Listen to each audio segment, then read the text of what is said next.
who goes where. But first, more and more players want a say in who leads their teams and how those teams are put together. Is this a dangerous idea? This is NFL Total Access.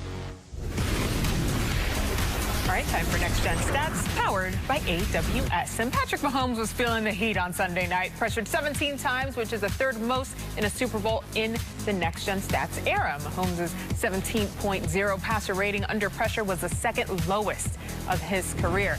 Now, Coach Billick, let me start by saying this. No disrespect to Tom Brady, of course, but some people said Todd Bowles should have been the MVP of the Super Bowl after his defense's performance. And ahead of the game, you actually laid out a blueprint for what Tampa needed to do to stop Tyreek Hill. They succeeded. How'd they do it?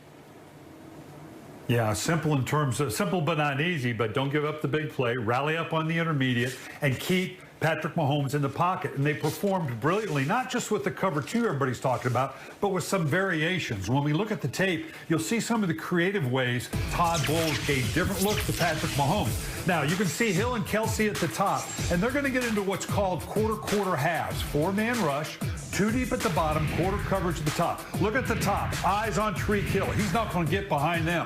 Linebacker level, they're focused on Kelsey and that intermediate level. The four-man rush, now here, he did get outside, but look at the way they rally up, minimize it to a 2-yard gain. In the first quarter, he got outside a couple times. After that, not. Now, they're going to show you the same look. Looks like they may go into a soft zone. And now, look, two corner blitzes off the edge. That's a five-man rush. Huge area in the open in the middle, but they played disciplined 3-deep zone behind it. Didn't let anybody get behind him. Heck of a throw here. Almost got there, but they didn't let him get behind. This is where they were at their best, in the red zone. That same quarter halves mentality. Now, you're going to see Tyreek Hill do his motion, come back, go back on the flare. Typical, but you have reduced zones in the red zone. Again, very disciplined. Nothing in behind. Linebackers disciplined. Got no place to go but drop it off flat to Tyreek Hill. And look where they rally up and minimize the game. So that's really where they showed up, is in the red zone. Who'd have thought in a million years that anybody could have kept Kansas City from touchdowns in the red zone, just 3 field goals. But it was this combination of hybrid zones, a little bit of pressure, disciplined four-man rush. They played to perfection to limit Kansas City to just those 9 points. Yeah, the answer to who would have thought, apparently Todd Bowles did. All right, Coach, thanks. And meanwhile, a lot of Bucs players remember Hill doing this after their matchup in Week 12. Take a listen. Hey, man, I need to put you at 99. No, somebody call them folks, bro. Hold on, what was phone? Hold on. Go call Jay. They need help. I'm doing the center short. Hey, help. Okay, you on the way? Okay. Help is on the way.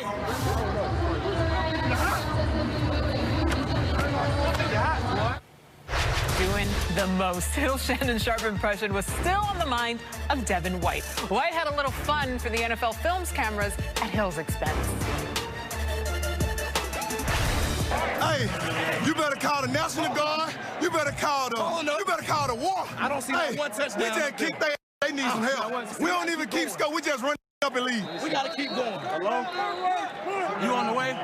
All right, thank you. That's called a clapback, folks. All right, Russell Wilson was cooking this season. He even entered the MVP conversation early in the year, but the Seahawks fell short, losing to the Rams in the postseason. Today, Wilson was pretty candid, saying that he's frustrated with getting hit too much. He also wants to be part of the process to fix that. I think that ultimately, for me personally, I think that I want to be able to be involved, because at the end of the day, it's your legacy, it's your team's legacy, it's the guys you get to go into the huddle with, and at the end of the day, those guys you got to trust. I think for me, anytime you bring free agents in, other players, you want the best players, guys who love the game, guys who want to be a part of that. And as a player, you kind of know that. You get to be around Pro Bowls, you get to kind of see these guys, you get to be in the huddle with the linemen or receivers, or get to be around defensive guys, and so. You kind of build that over time and get to see who can really play. As a player, you really know. So I think that relationship's really key, and that dialogue between, especially being a veteran player, that dialogue is really important. All right, Stephen D. Hall, you heard Russell right there, but do you think that established players like him should be part of that personnel decision-making, Steve? Well, he started off well, and he did a great job. but also saying, you know, that he knows players know other players. D-Hall can back me up on this. D-Hall, you know, you've gone against players on one team, get a guy on your team, and you find out, unfortunately, after you've already paid him, that guy may not like football the way you thought he liked football. So sometimes you got to be careful. If you want to be part of decision-making, one, you got to do your due diligence, right? And then you also have to be ready to absorb the criticism. It's a double-edged sword to be quarterback, huddle, and part of the decision-making, because it never always shakes out the way you think it will shake out when you're on an interview process, which involves a lot of money. So you're going to say what you want to say to get paid. You know what, Steve, and I think you're right to a certain extent. Most players do walk in, like, it's a different tone as a free agent when you walk in and you're talking with the GM and the head coach versus when you've been pulled to the side. You know, I can remember in Washington, us courting Deshaun Jackson. Me, Pierre Garçon, we even hit up Wale, the rap artist. And we took Deshaun Jackson out, and we wanted to get a feel because we knew the kind of guy that potentially would be coming into our locker room. And so I love it, man. I want players to be involved in the process. I think it puts a little bit more of that onus on them to say, hey, guys, we're going to get it right. You know what I mean? Because, yeah, Steve, you're right. Sometimes you might get a guy that you're just wrong about, you know, who has put a front on for you. But 9 out of 10 times, that player is going to get the real. They're going to get the guy that you've seen at Pro Bowl practices, you know, like Russ is talking about. Even think about Deshaun Watson. Like, if I'm Deshaun Watson and I see DeAndre Hopkins traded up out of there, if I see Jadeveon Clowney not brought back, I'm concerned. I'm concerned about my legacy. The draft capital is slowly dwindling away. We saw what they've already decided to do with some, you know, with some front office decisions and hiring of coaches. Mm-hmm. Yeah, I'm all about Deshaun Watson and some of those guys getting the opportunity to kind of have a voice. I agree with you having a voice, but it also becomes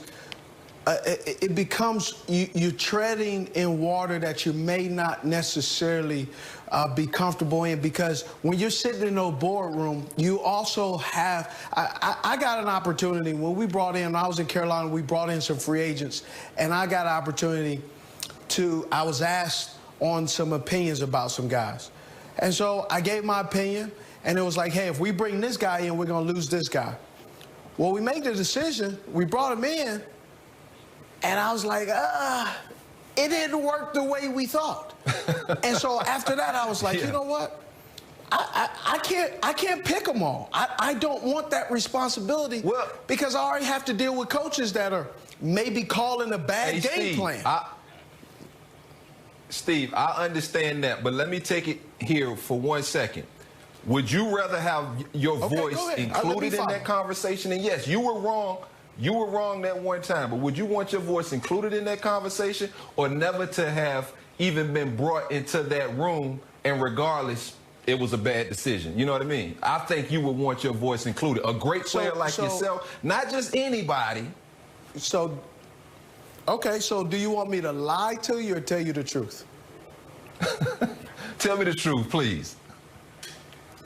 The truth is, not every organization have very smart people in the front office. Sometimes you discover that there is a person in the front office because of nepotism, and someone did this and someone went here and he's alumni of this college. So you discover very quickly that there's some people in the front office, they either have some pictures or they know something and they've worked their way to the top, but they don't actually know football. So that's why I don't like being part of that process, because you pull back the curtain and you realize that there's some Nimrods and some dum-dums up there working. And I just don't want to figure out that I work for a dum-dum. But you know what, guys? I think a lot of guys do want to take on that smoke of the criticism, because at the end of the day, you hear more and more guys across the league saying, you know what, I'll take that seat at the table. All right, guys, thank you. And Matt Stafford and Jared Goff got it started, but who's next to hop on. It's the annual offseason quarterback carousel, and it looks like Deshaun Watson and Carson Wentz are waiting in line. Where will they end up? We've got some theories next on NFL Total Access. Let's go! Let's go, Tom. Let's go. Play action fake pass to Gronkowski. He's going to score a touchdown. Touchdown, Tampa Bay. Our best right here. Tom Brady, you are the man. You are the GOAT. Wouldn't want to do this for nobody else. Bucks are the Super Bowl champs. Great job. That's 7. That's 7. That's 7. Congrats. You deserve it, man. You're so happy for you. Way to go, buddy. This is what we do. This is what we do. Two tutties. Two tutties. I was saving them for the Super Bowl. You did it all! Called out, baby. Tom Brady was the biggest transaction of free agency last year. Ever the trendsetter, we could see more veteran quarterbacks on the move this year. And here's who we're tracking: Carson Wentz, Deshaun Watson, Sam Darnold, Jimmy Garoppolo, and Mitch Trubisky. So Stephen D. Hall, trade rumors actually swirling over the weekend around Carson Wentz. If traded, he comes with a pretty big price tag. Is that a smart move, and is it worth it, D. Hall? You know what? I don't know if it's worth it. You know, Carson Wentz, as of late, just hasn't quite been himself. And, you know, I competed against Carson Wentz, and I know he has the ability. But when you watch him, it just seems like something isn't clicking for him. And, you know, even the whole Doug Peterson situation, I think everybody on that team loved Doug Peterson. And so for, you know, the Eagles organization to pick Carson Wentz essentially over Doug Peterson, and now you're still talking about trading him. You're trying to increase his value by saying that possibly the Bears are offering you more, when we know that it's really only the Colts who are vying for Carson Wentz at this point. And so I think it's a sticky situation. I don't know if Carson can return to his former not former MVP, but that part of the season MVP form. I just wouldn't take that chance on Carson Wentz. I think you just have to really tread lightly. Carson Wentz is in a fork in the road right now. He has to decide what kind of player will he be. He has built up, whether it's a good reputation or bad reputation, somewhere in the middle lies the truth in Philadelphia, and that baggage wherever he's going next. They have to have a process to really get rid of some of the mental blocks that Carson Wentz has had. You can see when they drafted Carson Wentz, and Carson Wentz after Nick Foles won the Super Bowl with the Philadelphia Eagles, he has always tried to make that home run play. He's tried to show that he's that alpha dog. He is. But unfortunately, he's gotten his own way. So I really think that he's going to have to, whatever